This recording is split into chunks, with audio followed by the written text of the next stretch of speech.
اسی لیے اعلی حضرت نے کہا دشمن احمد پہ شدت کیجئے، دشمن احمد پہ شدت کیجئے۔ ذرا دیکھیے اعلی حضرت یہ نہیں کہتے کہ میرے دشمن پر شدت کیجئے، اپنے دشمن کی بات آتی ہے تو کہتے ہیں عدو بدین مذہب والے حاسد، تو ہی تنہا کا زور دل ہے یا غوث، اور بارگاہ رسالت میں فریاد کرتے ہیں ایک طرف آدائے دی ایک طرف ہے حاسدی، بندہ ہے تنہا شاہ تم پہ کروڑوں درود۔ واہ واہ واہ، کہتے ہیں یا رسول اللہ دو طرح کے لوگوں سے میرا سامنا ہو رہا ہے، ایک طرف تو دین کے دشمن ہیں اور دوسری طرف میرے حاسد ہیں، میرے دشمن ہیں۔ سرکار بندہ اکیلا ہے، آپ سے کرم کا طلبگار ہے، صدائے رحمت آتی ہے، اے احمد رضا تمہیں کیا چاہیے بولو، مانگو، کیا مانگتے ہو، کیا کیا جائے ان دشمنوں کے ساتھ؟ تو دھیان سے سنیں، اعلیٰ حضرت کہتے ہیں کر دو عدو کو تباہ۔ میرے بھائی وہ مت کیجیے، تھوڑی دیر ارے بیٹھنے دیجئے، بس اس کو سمجھا دیجئے کہ بالکل خلل نہ ڈالے، بالکل بولنا نہیں۔ اچھا خاصا بنا بنایا ماحول اکیلا آدمی آ کے بگاڑ دیتا ہے۔ ہاں چلیے ذہن حاضر رکھیے، فرماتے ہیں عرض کرتے ہیں بارگاہ رسالت میں ایک طرف دین کے دشمن ہیں، ایک طرف میرے حاسد ہیں، میرا برا چاہنے والے میرے دشمن، اور اے آقا ان کے درمیان یہ بندہ اکیلا ہے، صدائے رحمت آتی ہے، اے احمد رضا مانگ، کیا مانگتا ہے؟ تو کہتے ہیں کر دو عدو کو تباہ۔ دھیان دیجئے، جو دین کے دشمن ہیں ان کو تباہ کر دیجئے، اور اے احمد رضا جو تمہارے حاسد ہیں، جو تمہارے دشمن ہیں، ان کا کیا کیا جائے؟ تو دیکھو اپنے دشمنوں کے لیے اعلیٰ حضرت کیا کہتے ہیں؟ کہتے ہیں کر دو عدو کو تباہ، حاسدوں کو روبرا، اے آقا جو دین کے دشمن ہیں ان کو تباہ کر دیجئے، اور جو میرے دشمن ہیں ان کو سیدھے راستے پر لگا دیجئے۔ ان کے لیے تباہی نہیں مانگتے، التجا کرتے ہیں کر دو حاسدوں کو روبرا، اور جب یہ کہا تو یہ سب چاہنے والے بلک پڑے، اے امام احمد رضا، اے ہم سنیوں کے امام، بارگاہ رسالت میں التجائیں پیش کر رہے ہو، عدو کی تباہی مانگنی، اپنے حاسدوں کے لیے سیدھے راستے پر چلانے کی التجا کر دی، مگر ہم چاہنے والوں کے لیے بھی تو کچھ عرض کرو۔ تو احمد رضا کہتے ہیں میں اپنے چاہنے والوں کو کبھی نہیں بھولتا، کہتے ہیں یا رسول اللہ کر دو عدو کو تباہ، حاسدوں کو روبرا، اہل بلا کا بھلا تم پہ کروڑوں درود، اے آقا جو دین کے دشمن ہیں ان کو تباہ کر دیجئے، جو میرے دشمن ہیں ان کو سیدھے راستے پر لگا دیجئے، اور جو میرے چاہنے والے ہیں ان کا دونوں جہان میں بھلا کر دیجئے۔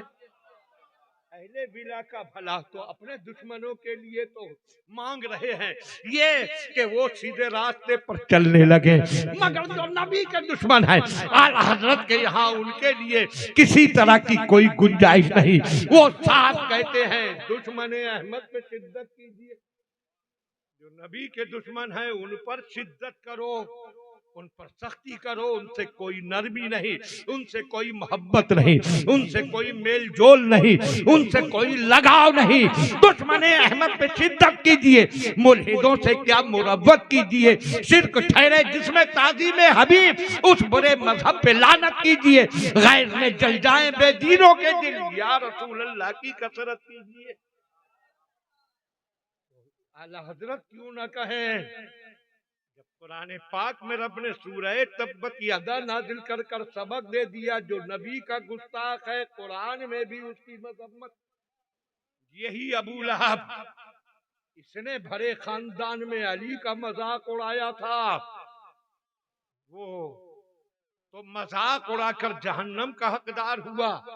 اور اس کا انجام دنیا نے دیکھا، مگر میں بتانا یہ چاہتا ہوں اور آپ کو سمجھانا یہ چاہتا ہوں کہ سرکار کے باپ بھی نہیں تھے، ماں بھی نہیں تھی، دادا بھی نہیں تھے، اور خاندان کا یہ حال کہ بھرے خاندان میں 8 سال کے بچے کے سوا کوئی حمایت کے لیے کھڑا نہ ہوا۔ ایسے میں انسان کا حوصلہ ٹوٹ جانا چاہیے، ہمت جواب دے دینا چاہیے، جرأت ختم ہو جانا چاہیے، مگر لاکھوں سلام ہو، کروڑوں درود ہوں اس نبی رحمت پر، نہ حوصلہ ٹوٹا، نہ جرأت پست ہوئی، کوئی ساتھ دے نہ دے، مگر میں قرآن کا جھنڈا لہراتا جاؤں گا۔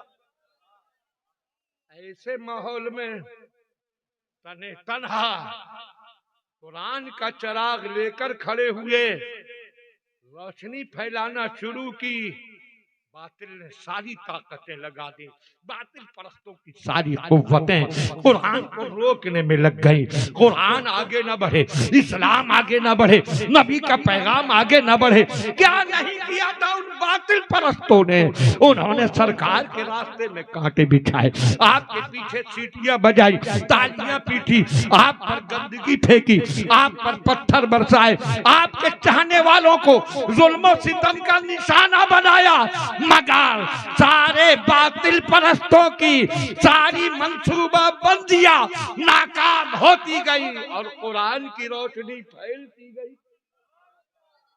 اور آج حال یہ ہے کہ مکے کی گلیوں سے قرآن کی جو روشنی شروع ہوئی تھی، آج پوری کائنات اس سے جگمگاتی نظر آ رہی،